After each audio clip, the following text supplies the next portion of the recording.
My parents really drove home the point of a positive attitude, and that is who I am. Positive attitude. Um, there's a good quote out there: "Hope is a good thing, maybe the best of things, and no good thing ever dies."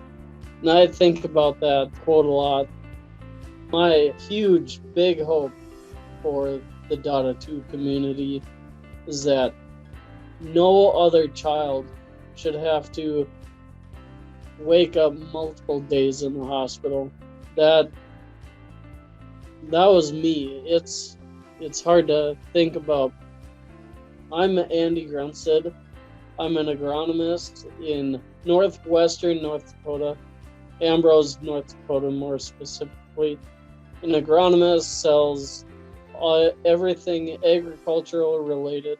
Ambrose is a small community where the deer overpopulate the people. I think a population of 20. I grew up with 3 sisters. I'm the youngest of 4. I met my wife in 16. I wouldn't be who I am without her. We got married in 2019 in a winter storm. My parents, I don't know what to say about them. They're the reason I'm alive. My first symptoms began 30 years ago. I was about 4 or 5. Fast forward a little bit.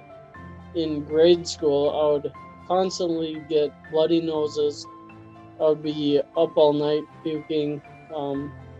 No energy, no appetite. My legs were always stiff. I remember one day it was a fall day. I was laying on the couch with a blanket because I had a fever. And I heard one of my older sisters playing basketball in the backyard, and I got up from the couch and started running over to her to play with her, and I remembered my legs were so stiff I actually started crying. And I mean, it's from there it just kind of snowballed. We went from the Crosby doctors on to Bismarck doctors, hoping that they would know more. From there, they sent me to Mayo Clinic in Rochester, Minnesota. And at that time, I had doctors coming in everywhere. Nobody could figure it out. In 1997, I was diagnosed with vasculitis, polyarteritis nodosa. That's the only thing close that they could find.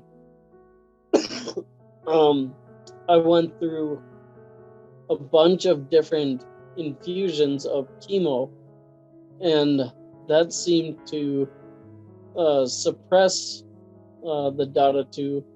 And then fast forward a couple more years, I got epilepsy in my high school years. Being on medication there, I had 4 seizures.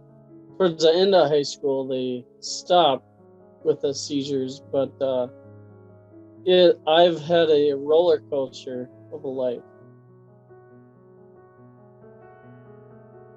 After a bunch of the strokes, we were on a Zoom call with my doctor in Mayo Clinic, and he said he wants to test me for Data 2, which I've never heard of this Data 2, and I was thinking, oh my God, this may change my life.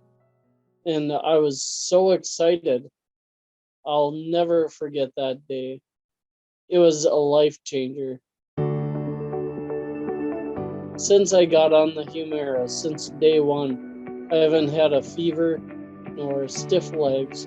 I used to walk into work looking like an 80-year-old man because my legs were so stiff, and I was on so much ibuprofen, so much Motrin, and I mean, you can't just live off of that stuff.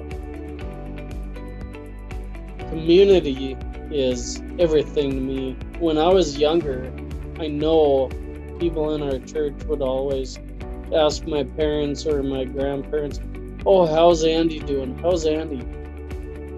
Even to this day, when people go to the bank and talk to my wife, they ask my wife, "How's Andy doing?" She's like, "He's great. What about me?" And I mean, if it wasn't for my parents or the community around me, I wouldn't be who I am today.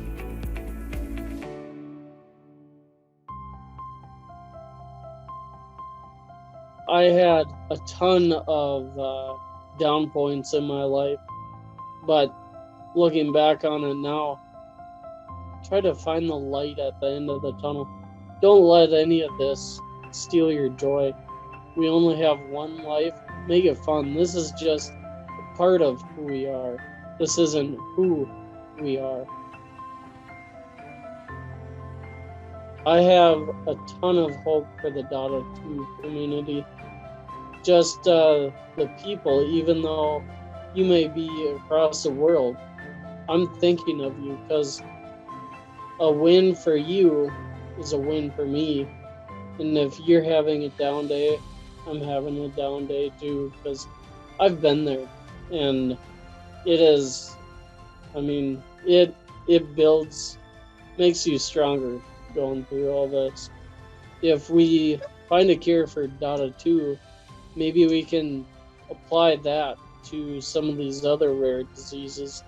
And hopefully one day we won't have any rare diseases.